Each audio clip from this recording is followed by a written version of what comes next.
Cheers and welcome back. A customer reached out to me because he's new to opal cutting. He's bought a bunch of rough opal, this being one of the pieces. He's already sliced it himself once, but has decided that he isn't skilled enough yet to be able to cut it himself and wants it cut professionally. So he reached out to me and sent it to me. So I'm honoured to be able to be in that position to be able to cut it for him. It's a large piece of seam opal. The customer told me he bought it from the Bushmen, who I think are fantastic people on Australian outback opal hunters. And this comes from them directly from a mine. The customer said to me it was from the Dead Dog mine. So here's the piece of rough. As I mentioned before, it's been sliced already by the customer. It has a nice thick colour bar with that red crack that runs along the side. I'm going to be slicing along here and here. By doing that, I should be able to yield one large gem and this small triangular gem. So it turns out that that red line running through the opal was actually a crack. So there I am mid-slice and it just pings off. We're going to end up with this large stone, this triangle, and maybe something from there. Now you know my plan of action. I of course will need the lucky hat, because any piece of rough opal needs a lucky hat, and we will sip plenty more coffee and jump across to the workshop. It's time to get rid of all the excess material. I decided the 120 grit is just too slow, so you see me here jump across to the 80 grit wheel, which just melts through the material like it's butter. It pings loads of chips up into your face, so it's best to wear goggles when using this wheel. Back onto the 120 grit now to begin the pre-shaping and removing the last of the excess material. I've been told by the customer he wants an opal as big as possible. The colour bar was very undulated across the top. So you see me here working on the top of the opal, keeping it as high as dome as possible whilst also making it as even as possible. Moving on to the little triangle shape now. Again, very undulated surface, so I'm having to make the dome nice and even before bringing the sides in. It's important to choose the shape you want before you begin to cut. So as you see me here, I've decided that I need to bring the longer side in to make it a more even, equilateral triangle, or at least as close to it as I possibly can. Working on the back here slightly just to make that even, because there's no point in having a loose opal if it can't be set into jewellery, so that back needs to be nice and even with slightly rounded edges.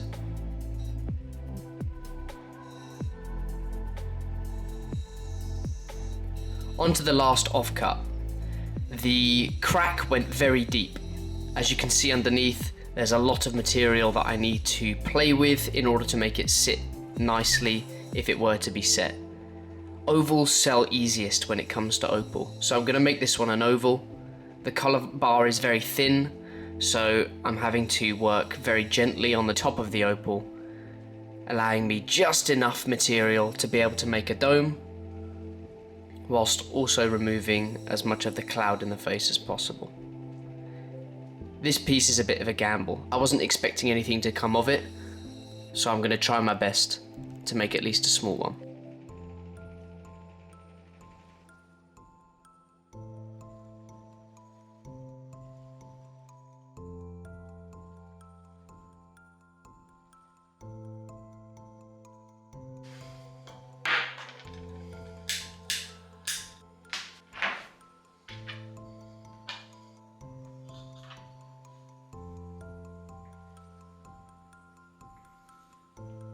So I'm on the 400 grit wheel now. I'm using my thumb and first finger just to support the opal because it is so large. I don't want to press too hard and risk breaking the dop or it flying off.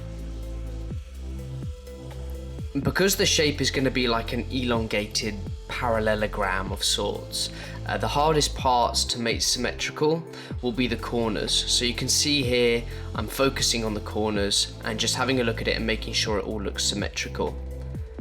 That's before I then begin to roll the setting edge and obviously roll that into a nice and even dome.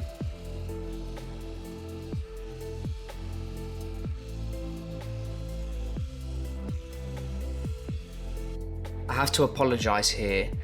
The footage of me cutting the other two opals on the 400 grit wheel has been corrupted, so I don't have any footage of that. so I apologise. It's time to look at the opals under a loupe.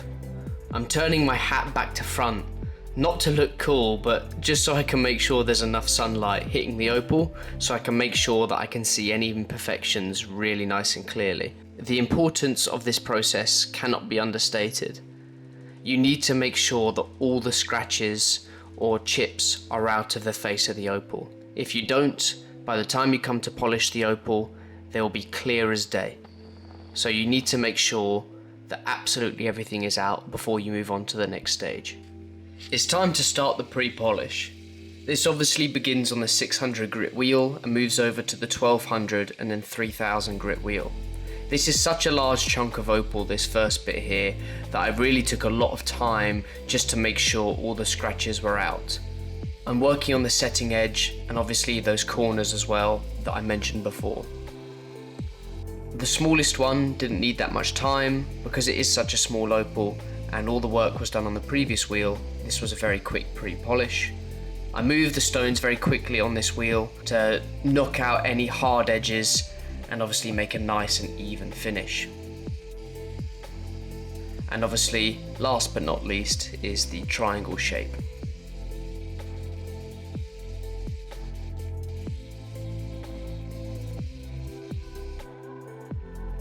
Time for my favourite part of the process, the final polish of cerium oxide on a felt wheel.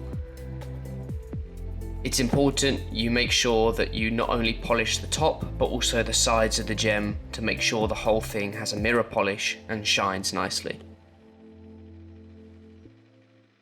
Here they are with the final polish. The triangle is my favourite of the three, but now I need to remove them from the dop sticks and finish up the backs.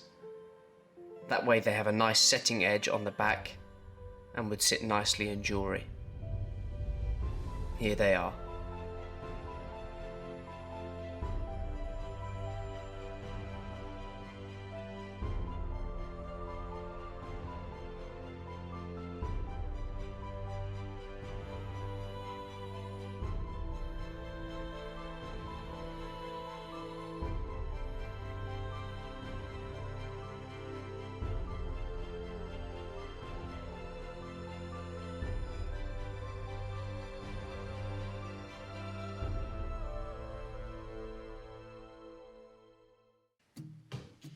So, the cut's complete. It's now important for us to weigh the final stones. I noted down what the weight of it all was before.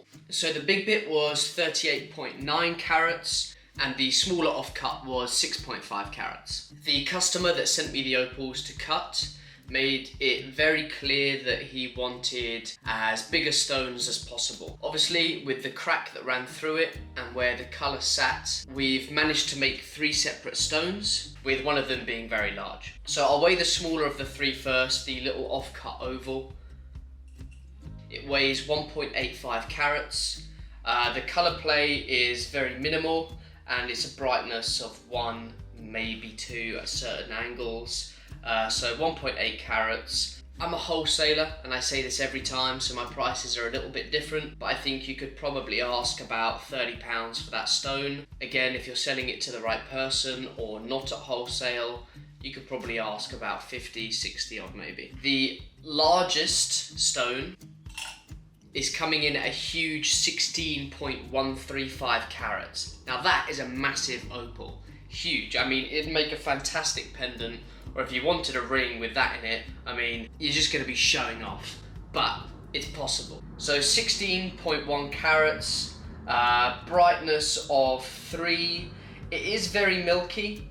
The colour play isn't spectacular, but it still has colour play.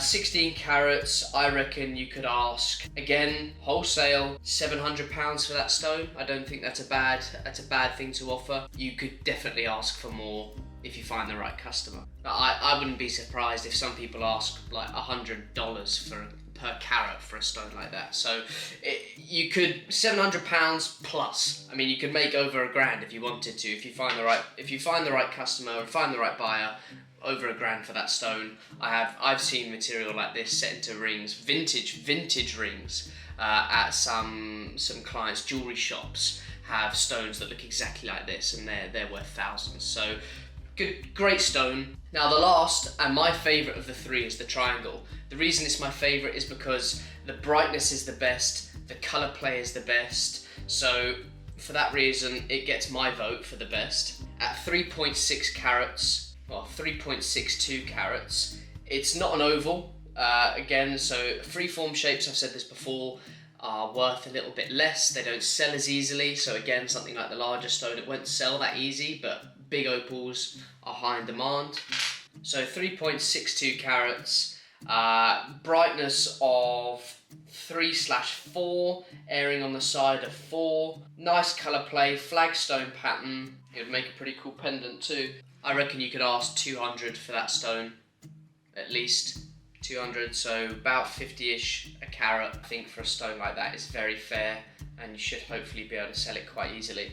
So starting price of the piece of rough opal was I think he bought it for $590 and you've made 200 there, another 30 there, 230 plus 700. Again, 700 I think is a fair, again it's a massive opal, so you're making around a grand, so it's pretty good. Again, you just have to find the buyers for it, but that's my assessment for it all. I think those are fair assessments, but let me know if you disagree down below. I love an open debate. As always guys, I thank you very much for tuning in. Please like the video if you've enjoyed it so it's recommended to more people. Drop a comment down below with what you think about today's video, what you think about the final opals, and of course subscribe if you want weekly opal content. It is free. And as always, I'll see you in a week's time.